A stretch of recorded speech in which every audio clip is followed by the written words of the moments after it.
আসসালামু আলাইকুম প্রিয় শিক্ষার্থী বন্ধুরা, আশা করি তোমরা ভালো আছো। আমি আল্লাহর অশেষ মেহেরবানিতে ভালো আছি। বরাবরের মতো অনলাইন ক্লাসে তোমাদের স্বাগত জানাচ্ছি। আমি মোহাম্মদ জালালউদ্দিন। শিক্ষার্থী বন্ধুরা, আজকে নবম দশম শ্রেণীর রসায়ন বিজ্ঞানের দ্বিতীয় অধ্যায় নিয়ে আমরা আলোচনা করব।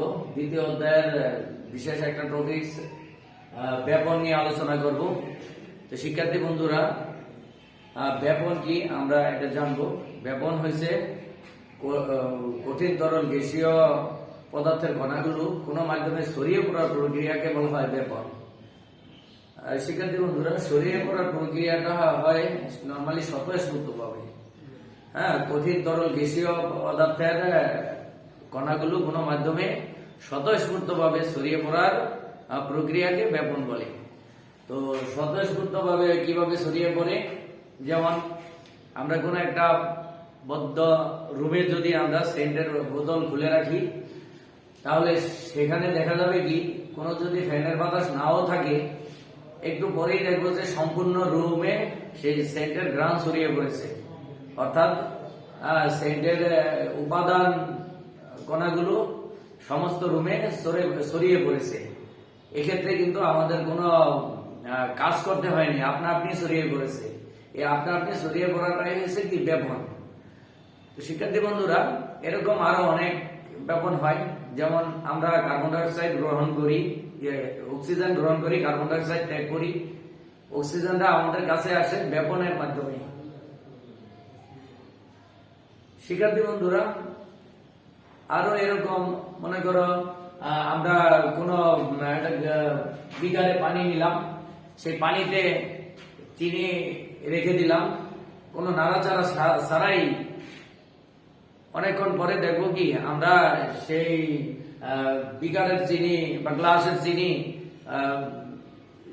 সমস্ত পানিতে ছড়িয়ে পড়েছে। অর্থাৎ সমস্ত পানি কি মিষ্টি হয়ে গিয়েছে।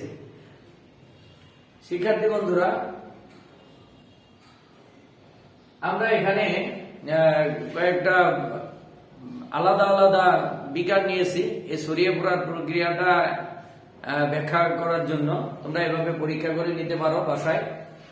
আমরা এখানে তিনটা বিকার নিয়েছি। এটা পানি দেওয়া আছে কি কক্ষ তাপমাত্রার পানি, আর এটা দেওয়া আছে তার চেয়ে একটু বেশি তাপমাত্রা, 60 ডিগ্রি সেলসিয়াস তাপমাত্রার পানি। আমি 60 ডিগ্রি নিয়েছি, তুমি অন্য যে কোনো তাপমাত্রা নিয়ে দেখতে পারো। তারপরে আরেকটা নিয়েছি 90 ডিগ্রি সেলসিয়াস তাপমাত্রার পানি। তো শিক্ষার্থী বন্ধুরা, আমরা এখানে পটাশিয়াম পারম্যাঙ্গানেট যুক্ত করলাম। পটাশিয়াম পারম্যাঙ্গানেট যুক্ত করার ফলে একই টাইমে একই পানি নিলাম, একই সমান পটাশিয়াম পারম্যাঙ্গানেট তিনটার ভিতরে দিলাম। আমরা যদি 10 মিনিট অপেক্ষা করি, তাহলে দেখবো কি যেটা কক্ষ তাপমাত্রায় ওটা ছড়ায় পড়াটা একটু কম হয়েছে, যেটা তাপমাত্রা একটু বেশি তার আরেকটু বেশি হয়েছে। যার তাপমাত্রা সবচেয়ে বেশি তার ব্যাপন 10 মিনিটে তার ব্যাপন প্রায় শেষ হয়ে গেছে, সম্পূর্ণ হয়ে গেছে। তার মানে কি যার তাপমাত্রা কম তার ব্যাপন হয় কি সবচেয়ে কম, যার তাপমাত্রা বেশি তার ব্যাপনে বেশি, যার সবচেয়ে বেশি তার আরো বেশি ব্যাপন হইল। তো শিক্ষার্থী বন্ধুরা, এই যে ব্যাপনটা যে আমাদের হয়েছে, এটা কিন্তু তাপমাত্রা, আসলে তাপমাত্রার ফলে তাপমাত্রা বাড়ার ফলে আমরা জানি অণুগুলোর কম্পন বাড়ে, কম্পন বাড়ার ফলে এর ব্যাপনের হার কি বেড়ে যায়। তো আমরা বলতে পারি কি ব্যাপন তাপমাত্রার উপর নির্ভরশীল। অর্থাৎ তাপমাত্রা বেশি হইলে তার ব্যাপনের হার বেশি। তো শিক্ষার্থী বন্ধুরা, আমরা এখানে বলতে পারি যে তাপমাত্রা বেশি হইলে ব্যাপনের হার বেশি। তো তাপমাত্রা ছাড়াও আমরা ভর খেয়াল করতে পারি।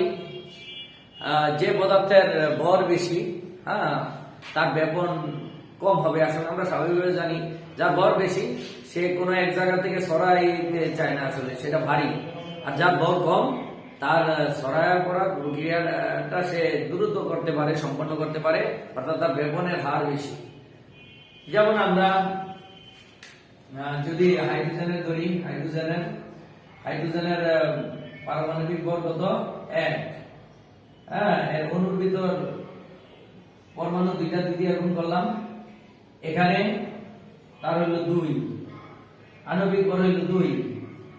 ঠিক তেমনি আমরা যদি অক্সিজেন ধরি, অক্সিজেনের 16, পারমাণবিক ভর 2 দিয়ে, যেহেতু অণুর ভিতর দুইটা অণু 2 দিয়ে গুণ করলাম, এক্ষেত্রে আণবিক ভর হলো 32। তাহলে হাইড্রোজেনের পারমাণবিক ভর কত, আণবিক ভর কত 2 আর অক্সিজেনের 32।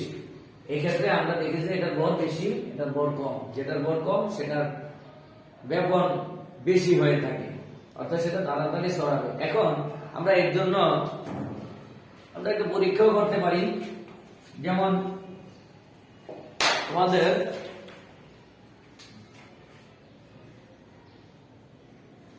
একটা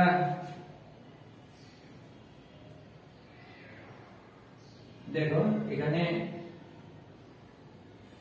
আমরা এই পাশে হাইড্রোক্লোরিক অ্যাসিড সিক্ত তুলা দিলাম,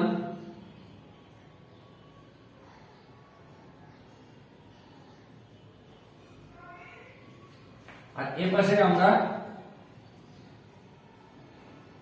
অ্যামোনিয়াম হাইড্রোক্সাইড সিক্ত তুলা দিলাম। এখন এপাশে আমরা হাইড্রোক্লোরিক অ্যাসিড সিক্ত তুলা, আর এপাশে দিলাম কি অ্যামোনিয়াম হাইড্রোক্সাইড সিক্ত তুলা। এখন দেখা যায় কি এখানে হাইড্রোক্লোরিক অ্যাসিডের ভরটা আমরা দেখি যে এটাও তো এখানে হাইড্রোক্লোরিক অ্যাসিড তুলার ভিতর ভিজিয়ে এখানে দিলাম, আর এখানে অ্যামোনিয়াম হাইড্রোক্সাইড তুলার ভিতর তুলা ভিজিয়ে অ্যামোনিয়াম হাইড্রোক্সাইডের ভিতর ভিজিয়ে এখানে দিলাম। তো এখন দেখা যাবে কি এখানে হাইড্রোক্লোরিক অ্যাসিডের ভর কত, যেমন হাইড্রোক্লোরিক অ্যাসিডের আণবিক ভর, হাইড্রোজেনের পারমাণবিক ভর 1, ক্লোরিনের 35.5, তার মানে তার আণবিক ভর কত 36.5। আর এই পাশে অ্যামোনিয়াম হাইড্রোক্সাইডের, এখানে দেখো নাইট্রোজেনের কত 14, অক্সিজেনের হাইড্রোজেনের কত 1, ও হাইড্রোজেন কয়টা 5টা, 5 দিয়ে গুণ করলাম, আর অক্সিজেনের কত 16, 14, এখানে 5 আর এখানে 16 যোগ করলে 35। তো শিক্ষার্থী বন্ধুরা, আমরা হাইড্রোক্লোরিক অ্যাসিডের আণবিক ভর দেখলাম কত 36.5, আর এখানে অ্যামোনিয়াম হাইড্রোক্সাইডের আণবিক ভর দেখলাম 35। তার মানে এটা কি হালকা, এটা ভারী। এখন এটা ভারী হওয়ার কারণে এটা ব্যাপন কম হবে, সে সরাইতে এখানে দেখা যায় কি ধরো আনুমানিক এখানে আসবে, এটা তো হালকা, এটা সরাইতে কি করবে একটু বেশি চলে আসবে। তো বেশি চলে আসলে এখানে সে কি করবে একটা রিং বা বলয় তৈরি করবে। সেই রিং বা বলয়টা কি আসলে দেখো হাইড্রোক্লোরিক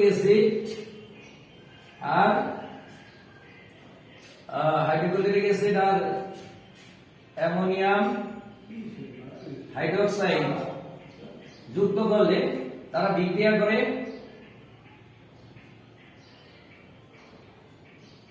অ্যামোনিয়াম হাইড্রোক্সাইড যুক্ত করলে কি হয় দেখো,